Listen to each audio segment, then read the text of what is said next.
Hello students, welcome to Pallav Physics. तो कल हम लोग केपलर्स लॉ देखे थे। तो आज हम लोग बात करेंगे एक नए टॉपिक एस्केप स्पीड के बारे में। एस्केप स्पीड, ये क्या होता है एस्केप स्पीड? तो उससे पहले हम लोग कुछ बैकग्राउंड समझ लें थोड़ा। तो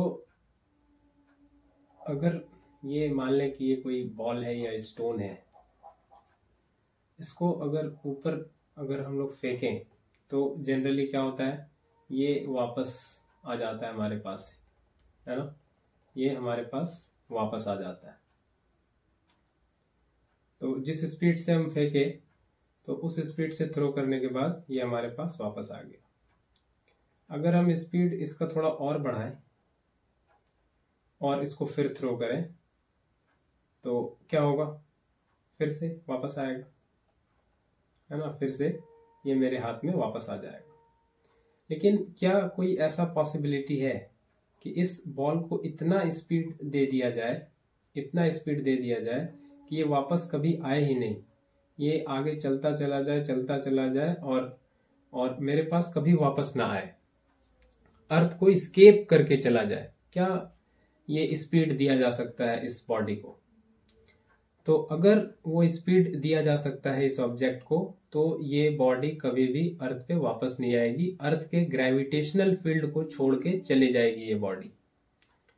तो एस्केप स्पीड उसी स्पीड के बारे में बात करता है कि बॉडी को कोई ऐसा स्पीड दे दिया जाए जिससे वो अर्थ के ग्रेविटेशनल फील्ड को हमेशा के लिए छोड़ दे, और या ऐसे कहें अर्थ को एस्केप कर जाए। वो होती है एस्केप स्पीड। ठीक है, तो एस्केप स्पीड क्या है? तो ये वो स्पीड है, it is the speed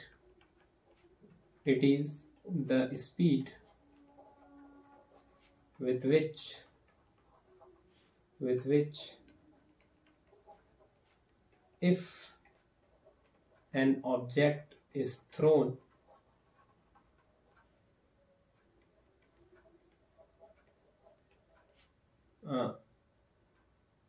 it never returns to earth.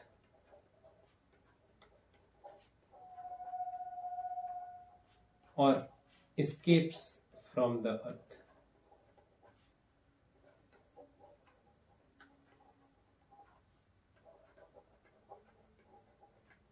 तो ये वो स्पीड है कि जिससे अगर ऑब्जेक्ट को फेंका जाए तो ये कभी धरती पे वापस ना लौटे, और वो या ऐसे कहें एस्केप कर जाए अर्थ को परमानेंटली।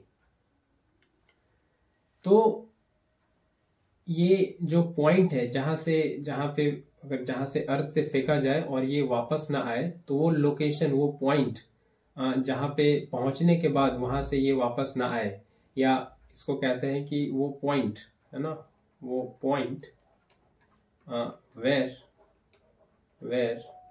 ग्रेविटेशनल फील्ड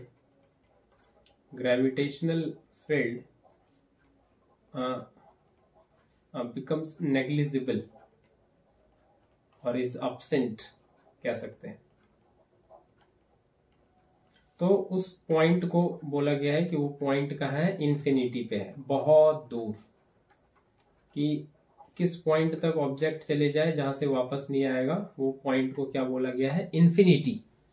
तो इन्फिनिटी वो पॉइंट है कि अगर वहां तक ऑब्जेक्ट को अगर हम पहुंचा दे पा रहे हैं किसी स्पीड से, तो वहां से फिर ये वापस नहीं आएगा, ये ऑब्जेक्ट वापस नहीं आएगा। तो वो पॉइंट को बोला गया, वो क्या पॉइंट है? वो है इन्फिनिटी। ठीक है, वो पॉइंट क्या है? वो है इन्फिनिटी, है ना। तो आइए समझते हैं आगे। तो ये दिस इज अर्थ, इसको मान लेते हैं थोड़ी देर के लिए कि दिस इज अर्थ। अब एक ऑब्जेक्ट को अर्थ के सरफेस से ये कह देते हैं कि this is radius of the earth, this is RE। अर्थ के सरफेस से कुछ हाइट से यहां से कह लेते हैं, ये कुछ हाइट है। कितने हाइट पे है? H हाइट पे है from the surface of earth. Earth के सरफेस से कुछ हाइट से एक बॉडी को प्रोजेक्ट प्रोजेक्ट किया गया, थ्रो किया गया कुछ स्पीड से, ये इनिशियल स्पीड, इसको वी आई कह लेते हैं। और इस ऑब्जेक्ट को ये जो स्पीड दिया गया वी आई इतना है कि इस स्पीड से थ्रो करने के बाद ये कहाँ पे पहुंच जा रहा है, तो ये पहुंच जा रहा है इन्फिनिटी पे, है ना। ये ऑब्जेक्ट इन्फिनिटी पे पहुंच जा रहा है। कहाँ पहुंच जा रहा है? इन्फिनिटी पे पहुंच जा रहा है। तो हम ये जानना चाह रहे हैं कि ये स्पीड, ये इनिशियल स्पीड कितना होना चाहिए जिससे वो इन्फिनिटी पे पहुंच जाएगा, जिससे वो उस पॉइंट पे पहुंच जाएगा जहां पे अर्थ के ग्रेविटी का कोई असर नहीं रहेगा। तो क्या लॉजिक यूज करेंगे ये स्पीड निकालने के लिए? तो हम लोग जो लॉजिक यूज करने वाले हैं वो है एनर्जी कंजर्वेशन। एनर्जी कंजर्वेशन, क्योंकि एनर्जी तो कंजर्व रहेगी ही हमेशा, अर्थ से कुछ हाइट पे भी और इन्फिनिटी पे पहुंच जाएगा फिर भी, क्योंकि कोई और फ्रिक्शन फोर्स तो बीच में नहीं है, कोई ऐसा फोर्स नहीं है जिससे हीट का लॉस हो, ऐसा कुछ हो। तो टोटल एनर्जी हमेशा रहने वाला है कंजर्व, अर्थ के सरफेस से कुछ हाइट पे भी और इन्फिनिटी पे पहुंच जाएगा फिर भी। तो एनर्जी कंजर्वेशन को यूज करेंगे, तो by energy conservation.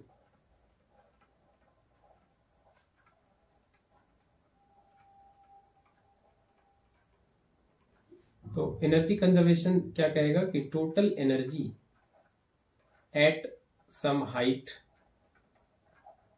TE stand for total energy, ये वही होगा जो टोटल एनर्जी एट इंफिनिटी होगा, क्योंकि एनर्जी का तो कोई लॉस होगा नहीं। ठीक है, तो टोटल एनर्जी पहले ये देख लें इस हाइट पे कितना है। तो इस at height h, at height h इसके पास काइनेटिक एनर्जी कितनी बनेगी? तो काइनेटिक एनर्जी बनेगी हाफ इनटू मास। मास क्या है? ये जो बॉडी हम लोग कंसीडर किए थे इसका मास m है, और ये मास, और वेलोसिटी, कितना वेलोसिटी दे रहे हैं? दिस इज वी आई का स्क्वायर, है ना, वी आई का स्क्वायर, ये kinetic energy. What about potential energy at height h? तो ये हम लोग जानते होता है minus G M M by कितने हाइट पे है? h हाइट पे, आर ई प्लस एच। यहाँ पे m क्या है ये भी बता दे चले, ये m जो है this is mass of earth.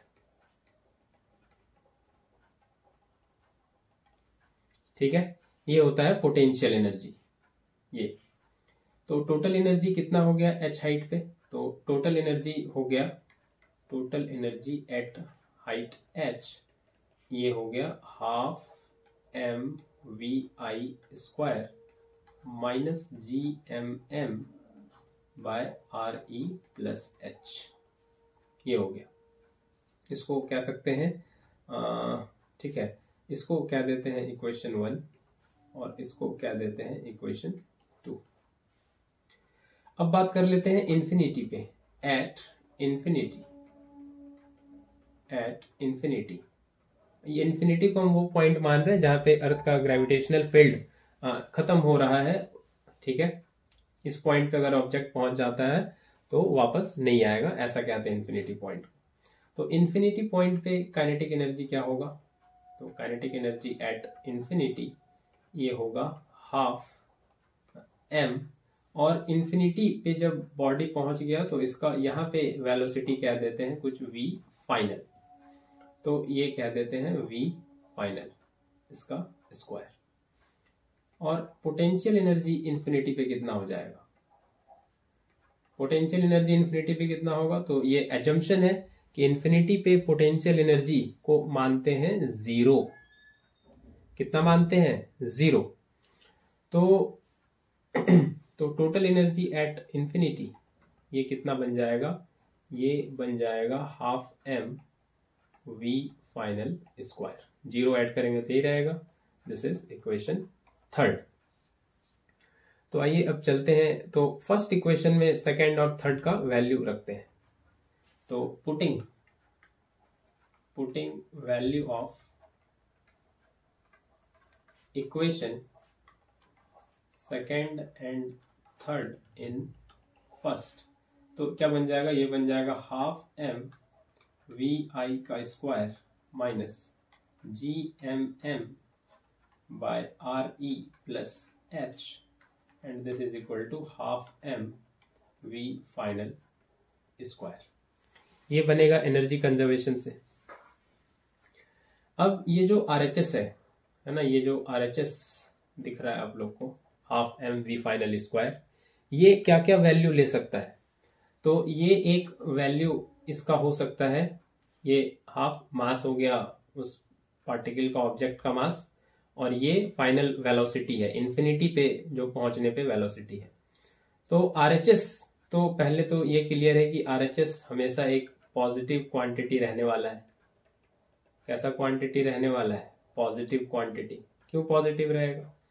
ये हाफ, ये मास तो पॉजिटिव और वेलोसिटी का स्क्वायर है, तो ये भी क्या है? तो ये पूरा क्वांटिटी जो है पॉजिटिव क्वांटिटी हमेशा रहने वाला है। लेकिन RHS पॉजिटिव क्वांटिटी, ये बात क्लियर हो गया। लेकिन RHS क्या हो सकता है? RHS क्या हो सकता है? तो मिनिमम से मिनिमम ये हो सकता है कि RHS 0 हो सकता है ना, कि इन्फिनिटी। 0 कब होगा? कि इन्फिनिटी पे पहुंचने के बाद, इन्फिनिटी पे क्या हो जाए? ये v फाइनल जो है 0 हो जाए। मतलब ये कहने का मतलब है कि पार्टिकल, वो बॉडी इन्फिनिटी पे किसी तरह से बस पहुंच जाए, है ना। और एक वैल्यू हो सकता है कि जो वेलोसिटी है वो vf, है ना, कुछ वैल्यू हो, है ना, सम वैल्यू ऑफ vf हो, मतलब वो इन्फिनिटी जिस पॉइंट पे माने हैं उससे वो और आगे जाता जाए। वो भी एक्चुअली इन्फिनिटी ही रहेगा, जब वही इन्फिनिटी तो उससे आगे और इन्फिनिटी ही है, तो उससे और वो आगे जाता जाएगा, ये कुछ वेलोसिटी से, v फाइनल, ये जो वेलोसिटी लिए हैं इसी से वो और आगे जाता रहेगा। तो हम लोग जो इवेलुएट यहाँ पे करते हैं कि वो मिनिमम स्पीड, है ना, वो मिनिमम स्पीड जिससे, तो हम लोग क्या कैलकुलेट कर रहे हैं? हम लोग वो मिनिमम स्पीड कैलकुलेट कर रहे हैं। मिनिमम स्पीड कैलकुलेट कर रहे हैं कि जिससे ऑब्जेक्ट को थ्रो किया जाए, मिनिमम स्पीड जिससे ऑब्जेक्ट को थ्रो किया जाए, so that it escapes from earth. तो हम लोग उस मिनिमम स्पीड की बात कर रहे हैं कि कम से कम इन्फिनिटी तक बस पहुंच जाए किसी तरह, वहां पे वो रुक जाए, उसके आगे चलता रहे, दैट डजेंट मैटर। हम लोग मिनिमम सिनेरियो की बात कर रहे हैं। तो मिनिमम सिनेरियो की बात करेंगे तो ये कितना लेंगे? हाफ एम वी स्क्वायर को लेंगे 0, है ना, ये 0 लेंगे कि वो कम से कम वहां पहुंच जाए, उसके बाद उसका वेलोसिटी 0 हो जाए, वहां रुक जाए, हमको उससे मतलब नहीं है, वो बस एटलीस्ट इन्फिनिटी पे पहुंच जाए। तो यहां से सिनेरियो तो 2 बन सकता है, half M V I square minus G M M by R E plus H. ये कहेंगे क्या? This is greater than equal to 0। तो या तो 0 के बराबर हो जाए, मतलब इन्फिनिटी पे जाके रुक जाए, या इन्फिनिटी पे जस्ट पहुंच जाए, या उससे वो और आगे चलता रहे, तो vf ये कुछ वैल्यू आएगा, तो ये क्वांटिटी जो LHS वाली है ये क्या होगा? ये पॉजिटिव होगा, 0 से बड़ा होगा। तो हम लोग मिनिमम सिनेरियो की बात कर रहे हैं, हम लोग मिनिमम सिनेरियो की बात कर रहे हैं, हम लोग मिनिमम स्पीड की बात कर रहे हैं कि वो मिनिमम स्पीड, ये जो इनिशियल स्पीड है, इसके मिनिमम वैल्यू को ढूंढ रहे हैं कि जिससे वो जस्ट इन्फिनिटी तक पहुंच जाए बस, उसके बाद तो ग्रेविटेशनल फील्ड छूट ही जाएगा उसका। तो मिनिमम की जब बात करेंगे, half M V I square, इसके मिनिमम वैल्यू की बात करेंगे तो ये 0 के बराबर लेंगे। ये कितना लेंगे? 0 के बराबर। ये कितना लेंगे? 0 के बराबर लेंगे। तो अगर इसको 0 के बराबर ले लेते हैं तो ये कितना आता है? आइए देखते हैं नेक्स्ट पेज में। तो ये आ जा रहा है half M V I square minimum, और इसको इक्वल टू के इधर लेते हैं तो ये आ जाएगा G M M by R E plus H, और ये स्मॉल एम और ये स्मॉल एम ये कैंसिल हो जाएगा, और वी आई स्क्वायर मिनिमम ये कितना आ जाएगा? 2gm by R E plus H. तो वी आई मिनिमम, ये कितना आ जाएगा, रूट अंडर, ये आ जाएगा 2gm by R E plus H. R E radius of earth है। तो ये जो इनिशियल स्पीड का मिनिमम वैल्यू है जिससे वो इन्फिनिटी तक पहुंच जाए, इसी को एस्केप स्पीड कहते हैं। तो इसको हम लोग लिखेंगे वी एस्केप, और ये कितना है, root under 2gm by R E plus H. ये होता है एस्केप स्पीड का वैल्यू, ये होता है एस्केप स्पीड का वैल्यू। ठीक है। अब इसी में एक स्पेशल सिनेरियो कि ये तो किसी h हाइट से फेंका गया तो ये है, अगर अर्थ के सरफेस से फेंका गया तो, है ना, if projected from earth surface, from where, from earth surface, ये कितना हो जाएगा, ये हो जाएगा अर्थ सरफेस से फेंकेंगे तो h तो कुछ रहा नहीं, फिर h क्या हो जाएगा, ये हो जाएगा 0। तो v एस्केप क्या हो जाएगा, ये हो जाने वाला है root under 2gm divided by R E. h तो खत्म हो गया, h तो रहा नहीं, तो फिर v एस्केप ये हो जाएगा। और इसमें हम स्टैंडर्ड वैल्यू सबका रख दें, है ना, g का वैल्यू रखें 6.67 इंटू 10 पे पावर -11 न्यूटन मीटर स्क्वायर पर kg स्क्वायर, और m का वैल्यू रख दें 6 इंटू 10 पे पावर 24 kg, और re ये वैल्यू रख दें 6.4 इंटू 10 पे पावर 6 मीटर। ये सारा वैल्यू इस एस्केप स्पीड वाले इक्वेशन में रख दें, तो ये जो वैल्यू आता है ये कितना आ जाता है, ये आता है 11.2 किलोमीटर पर सेकेंड। ये होता है escape speed from the earth surface. Earth के सरफेस से किसी बॉडी को इस स्पीड से फेंका जाए तो it will reach infinity, it will escape the earth, escape from the अर्थ। तो 11.2 किलोमीटर पर सेकेंड ये एक स्पीड है, इसी को कहते हैं एस्केप स्पीड। ठीक है, इसी को कहते हैं क्या, एस्केप स्पीड, वीई, यही है एस्केप स्पीड। तो आगे हम लोग बात कर लेते हैं, ये जो एक्सप्रेशन था इससे हम लोग और क्या कंक्लूड कर सकते हैं, escape speed this is root under 2gm by R E. इससे और क्या कंक्लूड कर सकते हैं, इससे एक चीज कंक्लूड कर सकते हैं कि यहाँ से ध्यान से देखा जाए, ये इस एस्केप स्पीड के फॉर्मूले में मास ऑफ द ऑब्जेक्ट नहीं आ रहा है। तो escape speed is independent of the mass of the projectile या particle, is independent of mass of the projectile या particle body, जो भी कह लें, मास से फ्री है, इंडिपेंडेंट ऑफ मास। किस पार्टिकल को फेंक रहे हैं उससे मतलब है ही नहीं एस्केप स्पीड को। एस्केप स्पीड से अगर किसी बॉडी को फेंका जाए तो उसके मास से कोई लेना देना नहीं है, एक्सप्रेशन में भी नहीं आ रहा। ठीक है, ये होता है एस्केप स्पीड। और फर्दर बात करें इस पे, एक चीज और पता है कि एस्केप स्पीड के फॉर्मूले को देखें जरा ध्यान से। एक चीज पता है हम लोग को, ये एक्सेलरेशन ड्यू टू ग्रेविटी, ये स्मॉल g, इसका वैल्यू होता है कितना, this is gm by R E, इसका स्क्वायर। तो यहां से क्या बन जाएगा, gm equal to G R E, इसका स्क्वायर।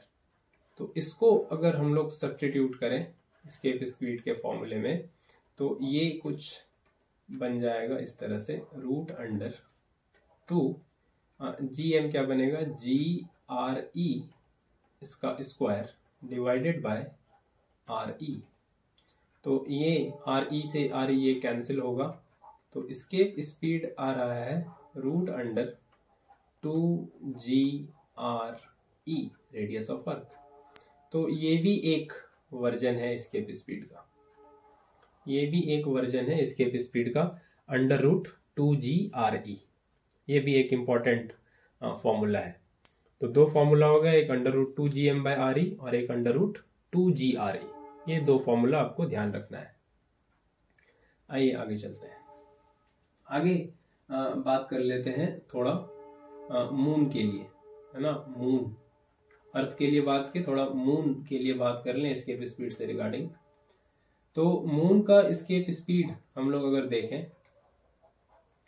तो ये क्या होता है, √2gr मून, मून का जो रेडियस होगा वो, ठीक है। तो ये वैल्यू जी मून का कितना होता है, इसको भी जी मून लिख लें। अर्थ के जी का 1/6 होता है और रेडियस ऑफ द मून जो होता है। तो ये सारा वैल्यू रखने के बाद मून के लिए जो एस्केप स्पीड है वो कुछ आता है 2.3 किलोमीटर पर सेकेंड। काफी स्मॉल है, ये लगभग कितना हो गया, 2300 मीटर पर सेकेंड। यही कारण है कि मून पे कोई एटमॉस्फेयर नहीं है, यही कारण है। और क्या इंपॉर्टेंट बात इससे निकल के आती है कि कोई गैस मॉलिक्यूल्स फॉर्म हुआ मून के सरफेस पे, gas molecules formed on surface of moon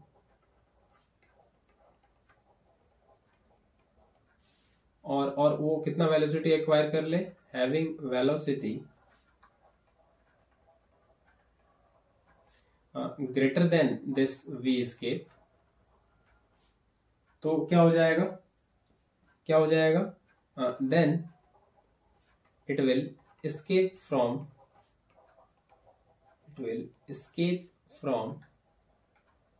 moon gravitational field.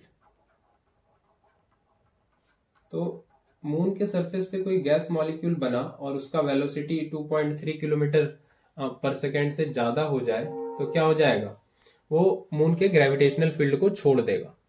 काफी छोटा होता है, दिख भी रहा है 2.3 किलोमीटर पर सेकेंड, काफी छोटा वैल्यू है ये अर्थ के मुकाबले देखें, है ना। तो कंपेयर भी कर लें तो escape speed V escape of earth ये कितना है, ये 5 गुना ज्यादा है, 5 times of V escape of moon, 5 गुना ज्यादा है ना, 5 टाइम्स है मून के एस्केप स्पीड से। तो मून का जो एस्केप स्पीड है वो 5 गुना छोटा है, ऐसा भी कह सकते हैं, ठीक है। तो ये पूरी बात थी एस्केप स्पीड की, समझ आया होगा, काफी अच्छे से बता दिया मैंने, ठीक है। ये वो एस्केप स्पीड है, ठीक है। तो आइए अब आगे बात कर लेते हैं, ये एस्केप स्पीड पूरा डिटेल में मैंने बताया। आगे थोड़ी बात कर लेते हैं सैटेलाइट की। सैटेलाइट क्या होता है सैटेलाइट, तो सैटेलाइट्स ऑब्जेक्ट्स होता है विच रिवॉल्व अराउंड द अर्थ, जो अर्थ के अराउंड रिवॉल्व करता है, विच रिवॉल्व अराउंड द अर्थ। जैसे नेचुरल सैटेलाइट एक है, अर्थ का अपना एक नेचुरल सैटेलाइट है, क्या है वो, मून है, ये रिवॉल्व करता है अर्थ के अराउंड।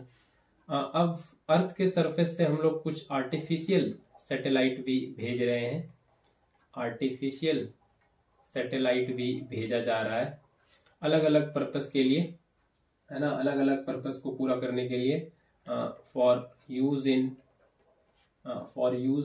किसमें टेलीकम्युनिकेशन,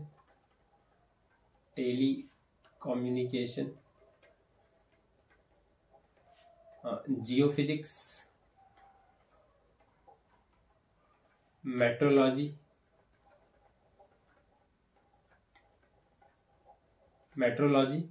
तो अब हम लोग अर्थ के सरफेस से भी कुछ सैटेलाइट भेज रहे हैं जिसको आर्टिफिशियल सैटेलाइट करते हैं, वो नेचुरल नहीं है। यहां तक बात समझ में आती है। तो आइए अब अगले पेज में हम लोग कैलकुलेट कर लेते हैं नेक्स्ट स्लाइड में कि ये जो सैटेलाइट मूव कर रहा है अर्थ के चारों तरफ, इसका स्पीड कितना है, जिसको ऑर्बिटल स्पीड भी कहते हैं। तो ये अर्थ, ये हो गया अर्थ, ठीक है। और अर्थ के चारों तरफ ये हो गया अर्थ का ऑर्बिट, ये क्या हो गया, अर्थ का ऑर्बिट, ठीक है। ये अर्थ है, ये मास ऑफ, ये अर्थ हो गया, और ये अर्थ का ऑर्बिट है, this is orbit of earth. Satellite को इसी में प्लेस किया जाता है, अर्थ के ऑर्बिट में। सैटेलाइट को किस में रखा जाता है, अर्थ के ऑर्बिट में रखा जाता है, और इसका मास कुछ क्या देते हैं, स्मॉल एम है। और सैटेलाइट फिर इसी ऑर्बिट में चारों तरफ घूम रहे होते हैं, अर्थ के अबाउट, अर्थ के ऑर्बिट में, अर्थ के चारों तरफ। तो सर्कुलर मोशन से आइडिया ये है, आप लोग को सर्कुलर मोशन से बात पढ़ते आ रहे हैं कि ये सैटेलाइट है ना, हम लोग यही अभी लेके चलने वाले हैं कि सैटेलाइट किस में मूव कर रहा है। तो ये हम लोग पहले बात समझ ले, हम लोग क्या लेके कंसीडर करके चलेंगे, सैटेलाइट जो है सर्कुलर मोशन कर रहा है अर्थ के अबाउट। कैसा मोशन कर रहा है, सर्कुलर मोशन, ठीक है। तो कोई बॉडी अगर सर्कुलर मोशन कर रही है तो ये कैसे फिजिबल है, कैसे पॉसिबल है, ये तभी पॉसिबल है कि उस बॉडी पे एक फोर्स लगेगी, है ना, सेंटर की तरफ।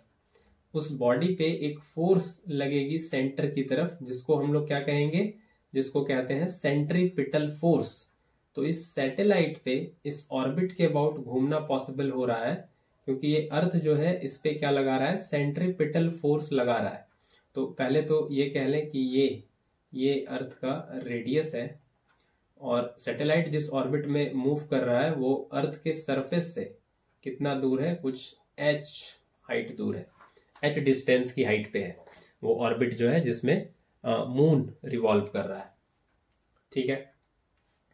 तो सैटेलाइट इसमें मूव इसलिए कर पा रहा है क्योंकि सैटेलाइट पे लगातार क्या लग रहा है, centripetal force, Fc centripetal force लग रहा है। तो सैटेलाइट पे सेंट्रीपिटल फोर्स कितना लग रहा है, तो सैटेलाइट पे सेंट्रीपिटल फोर्स Fc जिसको कह रहे हैं कितना लगेगा, ये लगेगा m, और ये जिस रेडियस में है इसका कितना रेडियस हो जाएगा, ये अर्थ का रेडियस re, और कितने हाइट पे है ये h, तो यहां से यहां तक ये पूरा कितना हो जाएगा, re प्लस h, ये हो गया r। वेलोसिटी कितना है, तो ये कह देते हैं कि इस सैटेलाइट का जो वेलोसिटी है वो v है, तो ये हो जाएगा mv² divided by re plus h। ये हो जाएगा सेंट्रीपिटल फोर्स जो सैटेलाइट एक्सपीरियंस कर रहा है इस पे घूमने की वजह से। ये घूम इसलिए पा रहा है क्योंकि ये सेंट्रीपिटल फोर्स इस पे लग रहा है। इसको कहते हैं इक्वेशन 1।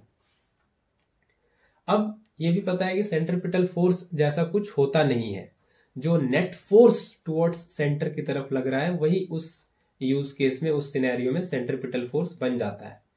तो यहाँ पे दो मासेस है, एक अर्थ का मास है, एक सैटेलाइट का मास है। तो मासेस होने की वजह से दो बॉडीज के बीच जो फोर्स लगता है उसको कहते हैं ग्रेविटेशनल फोर्स। तो अर्थ और सैटेलाइट के बीच में कौन सा फोर्स लगेगा, ग्रेविटेशनल फोर्स। और यही gravitational force centripetal force provide कर रहा है। Gravitational force is providing necessary centripetal force. तो ग्रेविटेशनल फोर्स ही नेसेसरी सेंट्रीपिटल फोर्स प्रोवाइड कर रहा है। तो कितना हो जाएगा ग्रेविटेशनल फोर्स, ये हो जाएगा G(m)E और m/r²। तो r कितना है, re प्लस h का स्क्वायर, ये हो जाएगा, एंड ये हो जाएगा इक्वेशन 2। तो जो ग्रेविटेशनल फोर्स है वही सेंट्रीपिटल फोर्स है, तो दोनों को बराबर करें। तो आइए अगले स्लाइड में इसको बराबर करते हैं। तो this is G(m)E m/re plus h का स्क्वायर, दिस इज, ये कितना हो जाएगा, ये हो जाएगा mv²/re प्लस h। तो ये तो एक कैंसिल हो जाएगा, ये m कैंसिल हो जाएगा। तो v का वैल्यू कितना आ रहा है, ये आ रहा है √G(m)E RE+H। यही है वो स्पीड जिससे सैटेलाइट मूव कर रहा है अर्थ के ऑर्बिट में। अर्थ के ऑर्बिट में चारों तरफ सैटेलाइट जिस स्पीड से मूव कर रहा है, ये वही स्पीड है। अब इसमें एक स्पेशल केस, अब इसमें एक बात कर लें, ये क्या बात कर लें कि if satellite is very close to earth surface, मतलब सैटेलाइट जिस ऑर्बिट में मूव कर रहा है वो ऑर्बिट अर्थ के बहुत क्लोज है, तो ये RE+H ये नियरली किसके बराबर हो जाएगा, RE के, H नियरली 0 हो जाएगा। तो ये V क्या हो जाएगा फिर, ये हो जाएगा V√GME डिवाइडेड बाय RE। तो ये जो स्पीड आया V equals to √GME divided by RE, इसी को कहते हैं orbital speed of the satellite. और ये स्टैंडर्ड वैल्यू रखने के बाद, जो पहले भी मैं बता चुका हूं, ये कितना आता है, ये आता है लगभग 7.9 किलोमीटर पर सेकेंड। ये है ऑर्बिटल स्पीड किसका सैटेलाइट का, जिससे वो मूव कर रहा है। सिमिलर फैशन उसी तरह से G पता है हम लोग को कितना होता है, GME बाय RE²। तो यहां से GME का वैल्यू कितना हो जाएगा, GRE²।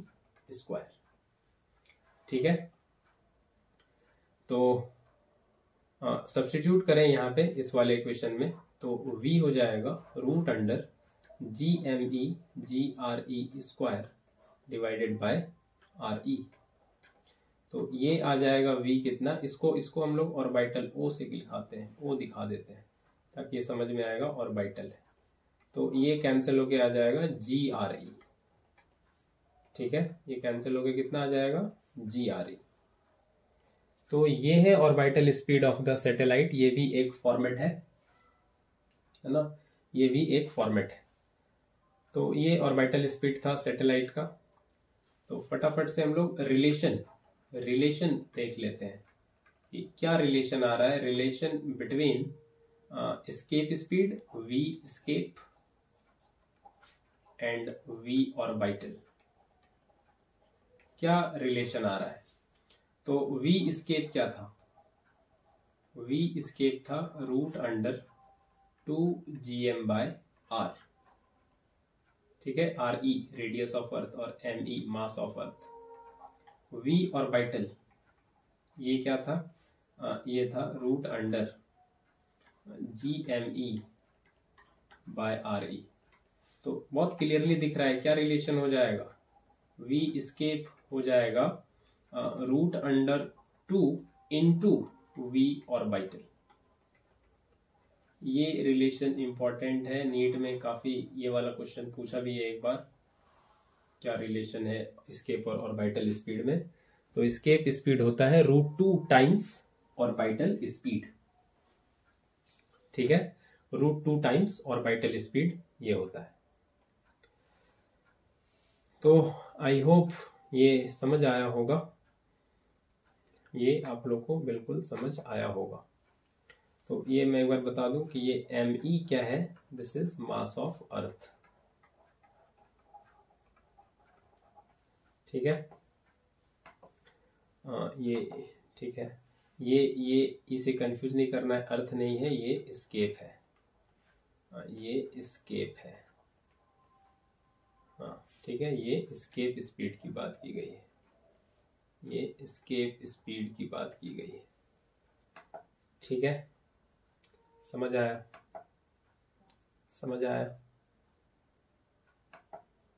आई होप अच्छे से मैंने समझाने की कोशिश की है, आप लोग को समझ आया होगा, है ना।